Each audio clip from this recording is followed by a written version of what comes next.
觀眾朋友，今日個好模範收看福起來，阿明哥劉浩明。今日福起來講一個，其實他跟人哋個第一個算是技術嘛，藍染。藍染唔單止係我哋太自然的一種色彩藝術，但是其實對今日我哋來賓來講的話，也算是一個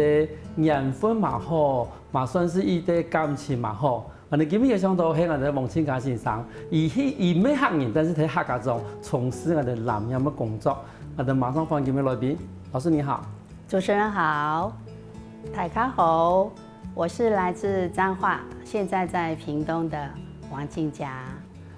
王老師，今天歡迎你來到我們現場哦。但是你看，我哋現場做嘅叫做衫褲啦，全部錄喺我哋咧王先生嘅作品。可是其實現場嘅一個布置，王先生頭都有講，有啲布置講，都是以這個平常在擺攤的時候，他的一個布置的方式。那我想先問一下老師，說你當初怎麼會想去接觸藍染，然後進而喜歡藍染呢？那就是一個非常的很特殊的因緣。對，那平常時我們都會滑臉書嘛，就滑着滑着，被一幅很美的山水畫給吸引住了我的目光，而且它竟然是藍染做成的山水畫，於是我就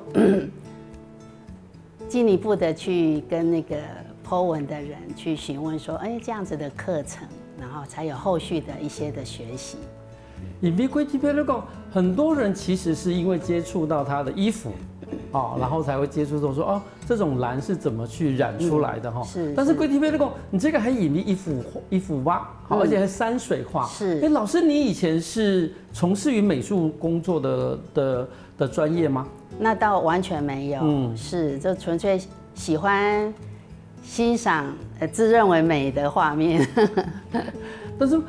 那一幅畫，你覺得你現在想起來，其實吸引你的是它的漸層的藍，還是說它的那個技法，還是說山水畫本身？山水畫本身是最吸引我的，但是我會想要去學，當然是因為我會覺得藍染怎麼可以這樣子的技法去呈現出山水的山巒層次，還有它漸層的藍色，這是最讓我覺得好奇的地方。那在看到那幅畫之前呢，你自己本身有沒有接觸過任何的繪畫啊，或者是之類的一個底子呢？完全沒有。所以說你去學那個課你是希望是學那個染布的技術，還是學那個畫圖的技術？學染布的技法。所以說是怎樣的染布的技法呢？山水染部分嘛，它就是一則要用扎綁的技法，還有另外還會搭配上縫染的技法，那最開始必須要心中先有一幅山巒層次的藍圖在內心中。所以當時後來你問了 FB 的那個主人之後，他就有說，他有開這樣的課程，可是因為聽起來你剛剛是一竅不通的一個人嘛，所以說你等於就是要從染布這件事情開始去學習，然後才開始你剛剛所說的扎染啊、洗染啊，或者什麼其他的一些技術的方式。所以說這樣一路上走來，你大概走了多久啊？今年進入第6年。很粗淺的一個資歷。唔會啦，其實你講，你這個對於的事情，佢有興趣以後，可是學6年，差不多可以出師的啦，已經可以出師了。那可是問題是，你怎麼又會想說自己開一個工作坊呢？一開始學了之後，做出來的作品當然就是那種，哇，真的是很美，而且老師的指導的種種的一個方式之後。透過我們自己去把它營造出來、創作出來的時候，真的很有成就感。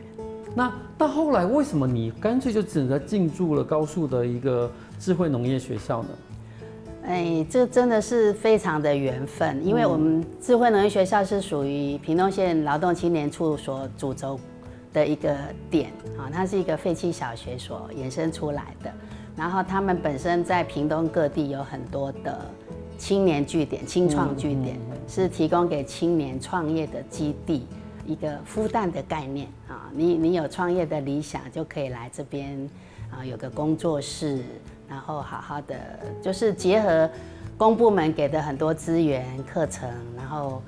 配合上自己的專業去做結合，附帶。所以說你的等於說你的工作室就後來就也設在那個所謂的智慧農業學校。那在那邊等於說在那邊是有開課嗎？同時也是你的工作室？是工作室也是可以開課，因為學校有很多空間可以讓我們借用來開課。因為佢這邊在講，其實古書是現在的呢6度的一點存嘛哈，然後給附近其實大部分如黑，尤其現在智慧農業學校給附近其實是一個客家莊，是一個客家莊的那裡。是。那在這一個之前，您有特別接觸過客家莊或者是各家的民眾嗎？其實接觸到的就會跟自己腦海中斷斷續續，就是人生歷程中斷斷續續接觸的一些客家文化是會去連接到的。譬如說樸實勤儉，然後特別是它的美食。你說特別是它的什麼？美食，美味料理。是。有哪幾項美食是你印象深刻的？果仔條，然後那個鹹湯圓，還有那個比較特別的是那個麻薯，麻薯叫做糍粑，糍粑，對。可是老師我比較一下，因為老師是彰化人嘛，你是彰化哪裡人？和美。看彰化其實因為我常常會覺得，因為其實台灣就沒有，就是不是一個很大的地方。对。比起中國來說的話，可能它的省各省之間的差異就很大。那我常常會想，譬如說你剛剛說的果仔條，我們叫面趴板啦，是。然後閩南人叫做粿仔條，對。這個兩個你自己吃起來口感有不一樣嗎？不會，不會，但是配料不盡相同。怎麼說？在客家莊吃的那個果仔條，它的那個肉燥，肉燥的香味就特別濃郁。但是湯本是比較清淡。是。那這樣子其實老師有提到，就是說糍粑的部分了。那因為彰化嘛，因為彰化這邊吃到的麻薯糍粑，跟我們你後來在客家莊吃到糍粑的差異，你覺得在哪裡啊？印象中小時候吃的彰化的麻薯，比較有名的店家的麻薯，它裡面會包餡，有甜的有鹹的。那嫁到屏東之後吃到的麻薯不一樣，它是一整坨。然後用筷子，然後夾一塊去沾花生粉，或者是花生粉，或者是糖粉。對，而且在中秋節還一定要吃這一道。哦，真的？是哦，比較團圓的意思。是。是沒有錯。我想其實這一部分，我們早期小時候也是有那種包在裡面的，但是我們反而會比較喜歡吃那種剛剛老師所說用筷耶，用筷耶。鹽糖粉啊，某都給反條粉，而且我們北部啊還會有把它放在甜的糖水把它放在甜糖水裡面的吃法那樣，那也是蠻特別的。我們南部也會哦，就是你剛剛看的那種比較。就是完全沒有包餡的紅麻糬，然後直接去淋上糖漿，就是那個湯水把它濃縮之後的糖漿的。還沒有嘗試過這種吃法。對，所以說你看，同樣一個食材啦，就是把它糯米把它沖成麻薯之後，其實你看在彰化在南部，那同樣的也是啊，我們說粿啊，我們說面趴板嘛，也是用米去把它蒸熟之後的一種食品，但是吃法上口味上面就不大一樣。但是其實老師那邊的學校出去之後，其實是比較接近廣福村，是很近。如果能夠有兩個大陸關。對。那大陸關是自己本身蠻特別的一個石獅的信仰，不知道老師有沒有觀察？有石獅公的故事，很傳奇。它有大中小不同的石獅嘛。但是假如下一次老師啊去聽廣福村講客家話的時候，你會發現。他們廣福、廣新兩村的客家話，又跟我們6堆其他地方的客家話是不大相同的。他們有個叫大陸關腔。真的。他們自己這2村有自己的腔調。下回特別注意。所以說這樣子來到客莊之後，其實對老師來說是一個蠻特殊的一個體驗，就對了。就這真的这是緣分，是這樣一搭一搭的就串聯起來啊，來到高樹客家莊設了工作室，然後又有很多機會接觸大陸關廣福這邊的一些客家活動。是。可是移民南洋唔單止講啊，等欣賞佢是認識這個最好的東西，嘛移民南洋啊，等欣賞接觸到啊，等客家文化，休息下我下等節目我哋慢過度過精彩故事。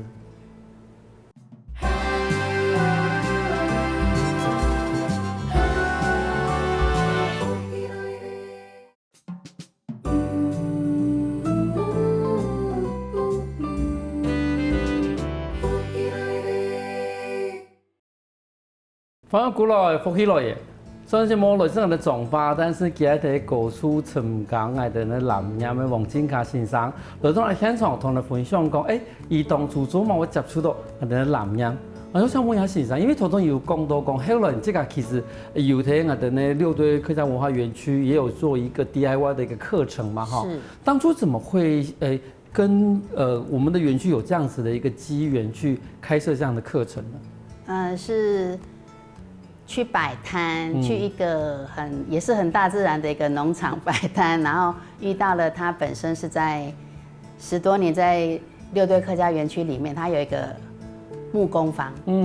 他的木工坊裡面其實有一個很大的一缸藍染，你當初會設那個染缸是因為園區有要求說，既然我們是客家的文化園區，那應該要有藍染的這樣子的一個課程的提供，於是他就去設置了一個大染缸，超級大的。那他剛好在市集裡遇見了我，他就說：“老師是不是可以來他們的木工藝所做個結合，然後就是一些 DIY 的課程做個結合，給遊客們玩。”所以說其實聽起來。市集讓你接觸了很多東西呢，是啊，不只是把你的算是你的作品去跟大家分享之外，其實透過市集，其實這個蠻認識的歸島某區的朋友哈，然後其實也從這些朋友也開展了很多不同的機會，包括你後來在那個我們的高樹的智慧農業學校有一個工作坊，然後現在又到六堆客家文化園區去上課，可是。因為你到了六堆客家文化園區之後，因為其實它就是一個很清楚嘛，以內的客家文化園區嘛，它就是客家文化園區，那要有客家文化在裡面，那你要怎麼去把這樣子的客家文化元素結合你自己的藍染，放到你的課程裡面呢？所以我們會特意的去搜尋一些比較屬於客家元素的一些詞語。譬如說，因為其實我這個行業啦哈，這個我自己是客家人嘛，有時候這個行業可能客家事情可能沒那麼明顯，但是可能會對的外人，對的後龍人，好，你們閩南人去看客家來說的話，對你來說，你當時是怎麼去挑選出你覺得有關於客家精神或者是符合客家文化的詞語或者是一些圖形呢？是。最直接進入腦海的就是應景的精神，不怕吃苦，然後刻苦耐勞，很打拼。可是老師，這個詞彙會不會很苦命的感覺？我是覺得啦，不管是在什麼樣的人生階段，不管是學生也好，或是創業，或是上班族，或是成立家庭之類的，都要有這份精神哎，那未必是很苦，但是就是不要放棄一種越來越好的一個向上的一個概念出來。但是這種概念其實是還蠻，第一個很抽象，好看很多東西，一昧的很吶哈。第二個就是說，它還蠻陽剛的，好，吃苦嘛，耐勞嘛，然後但是結合着。你要講的東西是一個很具象化的藍染，尤其是你要把這樣子的一個抽象的概念變成形象的時候，你是怎麼去轉變的？因為你說比較陽剛，但是我又覺得客家婦女在很多不同面向的一個表現上，她幾乎完全不輸男性們的表現。所以你說要把它融合到藍染裡面，你看我們後面的這個打拼的門臉，它其實就是本着一個不怕苦的一個去一路往上攀，去打滾，或者是說去努力的一個精神。那中間的這個皺褶，就是在不管你在什麼行業，你在什麼生命的階段，你一定會有挫折，啊，一定會有一些比較崎嶇的一個狀況出現，不管是職業或者是生命或者是家庭。那在經歷了種種崎嶇之後，我就用最上面的這個蕨類來呈現。蕨我是取它的意思，因為鹿角蕨本身如果是麋鹿的話啦，它是成对，它就是一隻麋鹿的具象的很具象的一個形狀了。那蕨成對，它就是一個鹿的成型。那我的蕨成對呢，就是不怕吃苦，一路打拼，絕對有路可走的一個意思呈現。所以它不僅是有，譬如說有打拼这麼清楚的一個文字的展現，但是其實透過了一些技法，一些算是形象的展現，其實你也隱隱喻喻的從這些不管是假借鹿角蕨的一個意象，或者是說你真正的是用把它扎成一条像是崎嶇道路的一個意象來說的話，等於就是說你用不同的技法去展現出你對客家的認識。是对，那這樣子的一個展現的話，你自己在上課的時候，學員對這樣的課程內容，他們的反應是怎麼樣？你有沒有印象很深刻的一些那個學生呢？專屬的客家學員嗎？不見得，所有的學員非客籍也可以，沒問題。在這樣子的，他們當然如果看到相關的說特殊的一些字眼詞語的呈現，他們就會覺得很想要運用在他們的作品裡面，甚至我會鼓勵他們自創，自己去寫下來，或是畫下來、刻下來，做一個完全屬於自己的、砥礪自己的一個作品。是，因為這種東西呢，有共同共其實歸島為這種對於客家的想法，其實是一種所謂的描述形式的想法，因為不然的人他你都沒有不像原住民一樣，我應該說我們。閩南人也是啦，客家人也是，就像不像原住民，我們沒有一個那麼清楚的圖騰系統。是，好，我們沒有太清楚的，尤其是客家人，我們沒有很清楚的圖騰，所以說其實在轉化的時候就很難用，就是不大好去使用。說啊，我們今天看到這個咬劍師，我們大概知道說啊，台南，啊，對不對？我們看到什麼，我們知道什麼。可是對於我們南部的客家人來說，我們就是沒有一個很明顯的一個圖騰去象徵的一個意義，所以說，只要學生在使用這樣的東西，然後他要把客家文化放進去的時候，老師會建議他用怎樣的方式去做這樣子所謂的概念的轉型呢？還是會聚焦在那個打拼啦，勤勞這一塊的一個發想，那也可以透過縫染。我會帶他們做所謂的三道角，三道角那個山上道路三道角，是那一針一線一格一格慢慢縫，然後它其實就是會有一種一步一腳印，很踏實，然後又是其實走的是山路，並不輕鬆，所以就是會讓他們把這樣子的一個不怕吃苦的精神放到作品裡面，就是我現在這件背心的下擺的部分，是等於就是說，其實老師的一個轉化其實還結合了一種所謂的藍染的一種技術，縫染的技術，然後利用縫染所呈現出來的效果，甚至是加上了一些其他的一些方式去整體呈現出你心中對於客家的看法。是的，是所以說像這樣子的一個整個轉化的過程裡面呢，是從你一剛開始就有這樣子的一種習慣，還是說其實你是慢慢摸索過來的？慢慢摸索，就是常常會在在運用很多技法，在摸索，在自我訓練的時候，會去嘗試做一些不同技法的結合。因為你自己本身就是在客家文化園區嘛，那剛剛我們提到就是說，在這個園區裡面，當然一定要加入把你的技術融入客家的文化。對。那客家話這一部分呢，會不會有人說，老師沒講行嗎？就是老師，你會不會講客家話？之後或者是你聽得懂客家話嗎？會，有時候會有人多多少少對，但基本上都說你會講嗎？你可以多教我一些。真的，因為我想多多少少啦，因为尤其是很多时候藍染很多客籍人士他會覺得說藍染是我們本來就客家傳統的一個算是大自然的一種藝術色彩的藝術，但是我想直接就問老師說你能行業嗎？那這樣子老師也到了高樹，然後後來也在我們的文化園區有課程嗎？客語聽得懂嗎？客語真的不行，真的不行。因為我們去客家村落參加活動，其實經歷還蠻多元的。對。可是主辦單位其實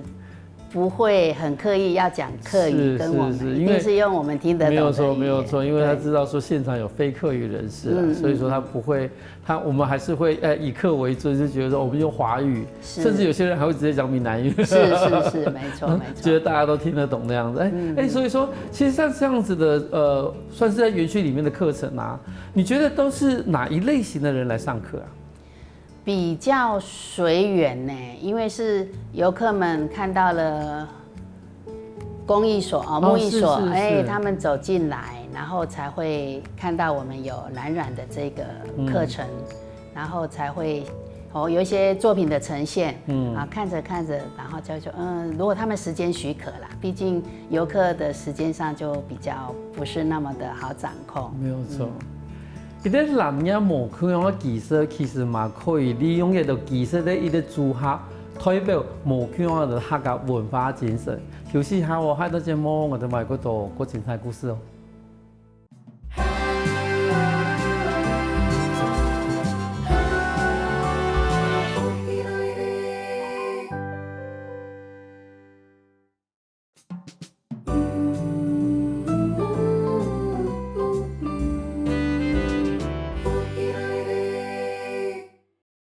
翻過來福起來嘅，所以節目來自我哋高樹嘅黃千卡先生來到我哋現場，同我哋分享講佢哋6對客家文化園區嘅課程。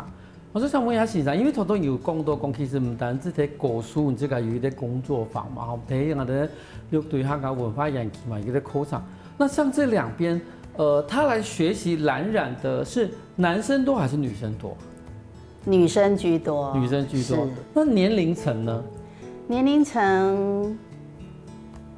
30幾、40幾，都還是上班族，利用假日，他們來園區逛逛、走走的時候，對，有時候是園區辦了一些活動，他會事先知道我們有這個藍染 DIY 的課程，會先報名。那其實聽起來其實還算是個後生比較年輕的女生，因為對。我常常會覺得說，像這樣子的一個技術來說好了哈，算是一種藝術也可以。他為什麼會這樣子吸引到那麼年輕的一些女生來參加這樣子的一個藝術呢？基本上，藍染的一個作品的呈現，特別是我們的台灣藍染跟那個藍染的比較古文化的一個，譬如說中國大陸或者是日本他們的藍染的呈現都會比較有一些很古典式的氛圍在裡面，但台灣的藍染本身來講，它比較不受限於那麼多的傳統的一些規範啊，有很多是很創新的，而且在用途上也很多元。原來我們知道，因為其實說，藍染這件事情對於中國來講，對於日本來講，其實他們都有一套非常完整的系統了哈。不管在中國或者在日本，尤其在日本，甚至有更多不同的技法的一個產生。但是相對起來，對於台灣來說，其實我們比較反而是比較在乎的是，其實你自己的創作性是比較一種文創型的。可對你這個來講，對老師來說的話，其實老師最喜歡的藍染的一個作品的呈現，因為我們現場其實帶了很多老師的藍染作品，不管是絲巾也好，帽子也好，做成我們的藍染傘也好，或者是我們的一個布娃娃也可以。對於老師來說，你最喜歡的一個藍染的一個形式的呈現是什麼？我最喜歡的就是那種漸層藍的一個呈現。曾經有一個作品很大，大概就是我和主持人中間距離的大概2倍那麼長。真的？是。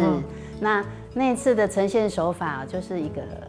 起心動念，我想要漸層藍，但是我又不想去畫山，也不想去綁它，不想去縫它。那於是我就大概抓着之後就下染缸，然後讓我的布在那個染缸裡面很自由自在的左左右右、上上下下，像在染缸裡跳舞一樣。然後出來的那種漸層藍真的是很美，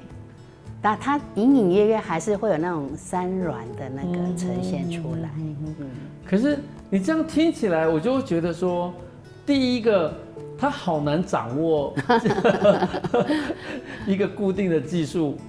沒錯，就是說等於你剛剛讓它自由飄動，然後第二個就是說你也做不出第二個完全一模一樣的作品，絕對，即使是用我們一些像山水染的技法，或是各式各樣扎綁的技法，其實同樣的扎綁技法，你下一回再綁出來的一定不一樣，因為其實藍染的呈現它。氣溫、季節、空氣中的水分、濕度都會影響，有沒有陽光也會影響它的呈現。那像這樣子的一個算是技術也好，或者是一種藝術也可以。其實，那老師自己現在有沒有年輕的小朋友去參與這樣子你的一個工作坊，或者是你的課程？有小學生，甚至幼兒園的小朋友，他們在團體的體驗課程裡面也是玩得很開心。那你覺得說，其實小朋友從小去接受藍染的話，你會覺得說會對他們的美感經驗會有幫忙嗎？我覺得有畢竟在他們的老師教導的一些簡易的扎綁的那個技法，然後再加上不是很限制他們說你只能綁這裡，或者說你只能綁幾圈繞幾圈，完全不是很規範式的，就是把技法交給他，然後由他去自然在一塊很白的這個棉布上面去做自由創意。其實那呈現出來的作品，我覺得他們自己看起來其實是很開心、很有成就感的。就等於如果以這個有的技法可以去創作這個算是一塊布上面的喜歡，因為其實我們現在的社會裡面，我們所買到的東西都是別人設計好的，我們是買別人的設計，不管是我們在挑一件衣服的時候，好脫衫服、脫褲或者是買一件 T 恤，其實我們買的是他的設計，是我喜不喜歡，因為不然的話，其實尤其是 T 恤就是那個樣子嘛，對不對？但是我們其實看到是 T 恤的樣子，但是我們很少去決定我們呢要去做一件我們自己穿的衣服。是，除非你會裁縫，你会学会裁缝，那几乎那也是另外一门学问。我想现代人大概不会为了要穿一件衣服去学裁缝，但是染这种事情也许是最方便的。是的，最容易有这个机会穿一件獨一無二的衣服，对自己的衣服，就像老師今天穿的一樣。是，你就是今天請老師再用同樣的方式再去綁一件，或者再去染一件。也不可能會染出這樣子的一個形式出來，那會是另外一座山。對，沒有錯。所以說，其實像藍染這件事情，對於老師來說了，因為其實你看，你說你大概學了6年嘛，這6年我相信，其實因為你當初一些起心動念，開始一頭栽進來之後，也是這樣走了6年。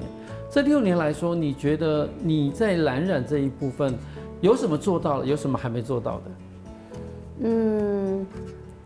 覺得自己還有很大的進步空間呢，就是可能比較會去有像台中纖維工藝博物館，他們有一些國際的一些植物染方面的一些大師的一些交流課程。那如果在時間跟機會的許可下報得上名的話，我們都會想要去看看在不同國家他們在植物染這一塊有什麼樣創新的，或是說可以去偷師一下，也不叫偷師啦，光明正大的去學習。對。所以說，其實老師會覺得說，還有很大部分的範圍其實是你還沒有去涉獵過的。是。對於植物染跟藍染這部分，是不是跟老師說，我們觀眾朋友大家說明一下，就是說，現在一般來說，老師比較喜歡的植物染的植物是什麼？藍染應該說是植物染裡面唯一可以冷染的，它不用現場煮，它在從採摘然後發酵，然後去做成沉澱之後，對，它這個過程完全不必用到火，但是其他的植物染，藍染之外的植物染就一定要火去熬煮，像這2隻兔子，我都說它是很幸福的兔子，黃色這一隻，因為它是用浮木，浮木在行道樹的運用，或是校園公園都看得到。然後葉子是綠的，可是它煮出來是很美的黃。對，所以我很喜歡讓浮兔跟藍染兔擺在一起。对。像這樣子的一種呈現來說的話，老師會不會覺得說，因為其實藍染很多看起來都是放在所謂的衣服上面，或做圍巾啦，或什麼之類的。那其實像做布娃娃這一部分，老師覺得說，其實染的方式，其實對布娃娃來說也是一個蠻好的一種創新嗎？是啊，那是前年吧。前年我們智慧農業學校針對兒童節，要做一些比較更適合小朋友、吸引他們注意力的，所以就辦了親子的藍染布偶的一個藍染的活動課程。那大家的反應怎麼樣？超開心的。怎麼說？首先看到我們先展示出來的布偶，肯定是會引起小朋友的喜歡啊。那再來，親自去給他們一個純白的這個布偶，然後跟自己的家長大人一起去做扎綁的創作，這過程中就很溫馨啊，然後也充滿了一些樂趣。然後在下染缸的過程也是有很多的一些親子之間的一些很棒的一個氛圍會呈現出來。那再到開講就對，就是等於就是說，我想其實在你扎之前，應該說你扎完之後，你還沒有入缸之前，其實你都不清楚，對，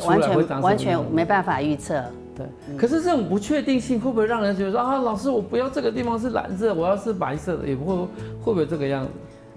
就是說，他扎出來的東西不如他所意。不會，其實我都開玩笑，我會跟來玩染的那些學員們說，染布、植物染，或者不管你玩的是什麼技法，它就好像是你生出來的孩子。那我就說，你生的孩子，你會不會不喜歡他呀？自己生的一定很愛很愛，給他們一個這個觀念，他怎麼看就怎麼喜歡。在節目的最後了哈，用一句話，老師自己形容你認識藍染之後，以及藍染對你的改變，好嗎？首先就是認識了顏色是可以從土地裡長出來的這一個很大自然氛圍的顏色的一個取得。然後，而且進一步的透過其他植物染的一個涉獵去學習，真的大自然給我們的顏色非常繽紛，很漂亮。那你說在人生的歷練上的有什麼發想嗎？我會覺得，真的就是無心插柳柳成，還沒成蔭，就是說，完全是自己意料不到的一個人生的另外一個面向的接觸跟小小的成就感，就覺得還蠻開心，而且是目前都還是很幸福的，在一步一步的走着這條路。也不重要，這很重要。對。藍染這件事情不單只講算是藝人太自然的一種藝術。其實對於藝人身上來講的話，其實人生地步，因為接觸到藍染，伊嘛改變了幾度。今天個感謝我哋欣賞來到現場分享這麼多精彩的故事。謝謝主持人啊，也謝謝大家，很歡迎大家呢有來屏東啊，來到我們高樹的智慧農業學校，看看我們很美麗的校園，玩一玩大自然送給我們的美麗的顏色。謝謝大家。看今日節目，等一下可以休息一下，都聽我哋欣賞來強化運動。我跟福喜來的觀眾朋友，記得去我哋面書網站，還有到我哋客家電視台 YouTube 把我哋影片分享出去哦。